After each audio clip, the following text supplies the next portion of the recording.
Dapat sambahin. Awit Kapitulo 115 versikulo 4 hanggang 8 Habakuk Kapitulo 2 versikulo 18 Exodo Kapitulo 20 versikulo 23 Isaiah Kapitulo 46 na versikulo 7 Jeremias Kapitulo 3 versikulo 9. Ang kanilang mga dayos-diyosan ay pilak at ginto, yari ng mga kamay ng mga tao. Sila'y may mga bibig, ngunit sila'y hindi nangagsasalita. Mga mata'y mayroon sila, ngunit hindi sila nakakakita. Sila'y may mga tainga, ngunit hindi sila nakakarinig. Mga ilong ay mayroon sila, ngunit hindi sila nakakaamoy. Mayroon silang mga kamay, ngunit hindi sila nakatatangan.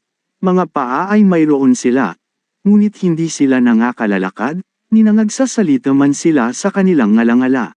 Ang nagsisigawa sa kanila ay magiging gaya nila. Oo, bawat tumitiwala sa kanila.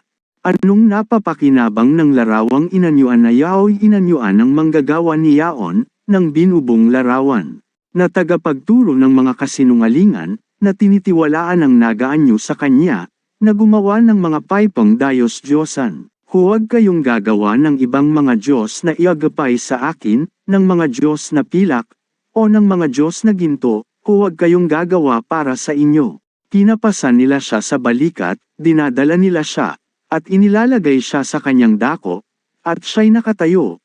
Mula sa kanyang dako ay hindi siya makikilos. Oo, may dadaing sa kanya, gayon may hindi siya makasasagot, o makapagliligtas man sa kanyang kabagabagan.